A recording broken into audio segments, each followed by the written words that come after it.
और फिक्र की अगली फाइल एक ऐसे राष्ट्रपति पर है जिसका मंत्र है कि अगर मुझे गिफ्ट दोगे तो डील पक्की। अमेरिकी राष्ट्रपति डोनाल्ड ट्रंप को वियतनाम में हजारों करोड़ रुपए का तोहफा दिया, जिससे ट्रंप गदगद है। ट्रंप से डील करने के लिए उन्हें गिफ्ट देने वाले देशों की लिस्ट लंबी होती जा रही है और इसे देखकर सब कह रहे हैं कि कूटनीति को गिफ्ट नीति क्यों बना दिया गया है। इतनी अजीब बात है, इस गिफ्ट के चक्कर में इमरान खान जेल चले गए और ट्रंप को गिफ्ट पे गिफ्ट मिल रहा है। खैर, डोनाल्ड ट्रंप सिर्फ अमेरिका के राष्ट्रपति नहीं बल्कि अरबों करोड़ों के रुपए के एम्पायर के मालिक भी हैं। यह अलग बात है कि वो कई बार बैंकरप्ट हो चुके हैं।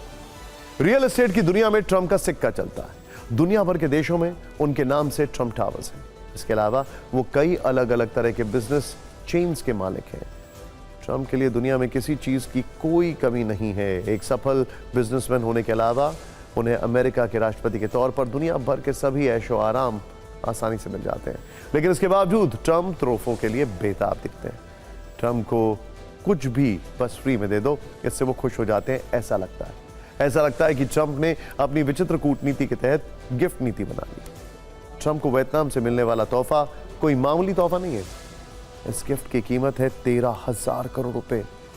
जो वीडियो आप देख रहे हैं, इसमें वियतनाम के प्रधानमंत्री फाम मिन चिन के साथ डोनाल्ड ट्रंप के बेटे एरिक ट्रंप और बहू लारा ट्रंप दिखाई दे रहे हैं। इस समारोह में ही ट्रंप के परिवार को 13,000 करोड़ रुपए के गोल्फ रिजॉर्ट को बनाने का अनाउंसमेंट हुआ। वियतनाम के विन फुक प्रांत में ट्रंप इंटरनेशनल गोल्फ रिसोर्ट बन रहा है। 990 हेक्टेयर इलाके में यह रेड रिवर के किनारे बनेगा। इस प्रोजेक्ट में 2 आलीशान गोल्फ कोर्स बनाए जाएंगे। यहाँ एक 5 स्टार होटल बनेगा, एक लग्जरी विला बनाया जाएगा, यहाँ एक बड़ा कमर्शियल हब भी बनाया जाएगा और इस पूरे प्रोजेक्ट पर कुल 13,000 करोड़ रुपए का खर्च आएगा। ट्रंप इन दिनों जिस गिफ्ट नीति पर काम कर रहे हैं वो असल में एक सौदा है। ट्रंप एक सौदागर की तरह मनमाने तरीके से तोहफे लेते हैं और डील पक्की कर देते हैं। वियतनाम के अलावा भी वो कई देशों से ऐसे तोहफे ले रहे हैं और विदेश नीति की एक नई डेफिनेशन लिख रहे हैं। वियतनाम से ट्रंप इंटरनेशनल गोल्फ रिजॉर्ट बनाने की डील हुई है। इंडोनेशिया के बाली और वेस्ट जावा में भी होटल और ट्रंप गोल्फ कोर्स बनने जा रहे हैं। तुर्की के इस्तांबुल में ट्रंप टावर्स, रेजिडेंशियल और ऑफिस कॉम्प्लेक्स जैसे प्रोजेक्ट ट्रंप के परिवार को ऑफर किए गए हैं। इंटरेस्टिंग बात यह है कि तुर्की में सैंक्शंस होने के बाद ट्रंप उनको अपने मिसाइल्स ऑफर करने जा रहे हैं अमेरिका के।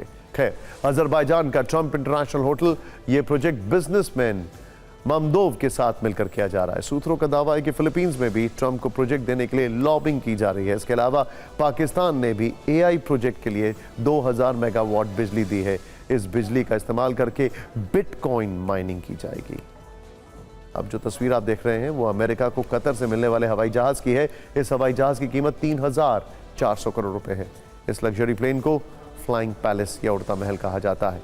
ये किसी भी अमेरिकी राष्ट्रपति को मिलने वाला अब तक का सबसे महंगा तोहफा है और इसके master bedroom, conference room, dining area और लाउंज के लिए ट्रंप ने कतर से सबसे बड़ा सौदा किया। ट्रंप पूरी दुनिया को बता रहे हैं कि उन्हें यह विमान कतर के अमीर ने मुफ्त में दिया है, लेकिन असल में यह विमान ट्रंप को 100 लाख करोड़ रुपए की डील के बदले में मिला है। अब आपके लिए समझना जरूरी है कि आखिर ट्रंप कैसे अपने पद और रुतबे का इस्तेमाल अपने परिवार की कमाई बढ़ाने के लिए कर रहे हैं। ट्रंप के बिजनेस एम्पायर की कमान ट्रंप के 2 बड़े बेटों ने संभाल रखी है और ट्रंप अपने पद से इसका विस्तार पूरे पश्चिमी एशिया या यूं कहें कि अरब वर्ल्ड में कर रहे हैं।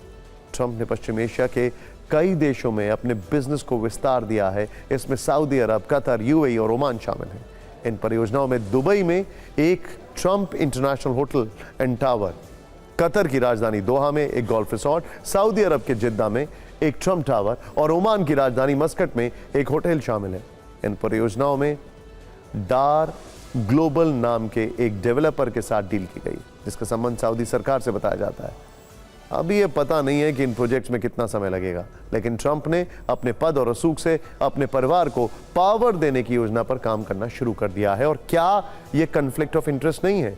सोचने वाली बात है। और सोचने वाली बात है, एक वो दौर था जब अमेरिका के प्रेसिडेंट जब रिटायर होते थे तो उनके पास कोई पैसे नहीं होते थे और उसके बाद से पेंशन का सिस्टम चालू किया गया और आज है डोनाल्ड गिफ्ट ट्रंप। खैर,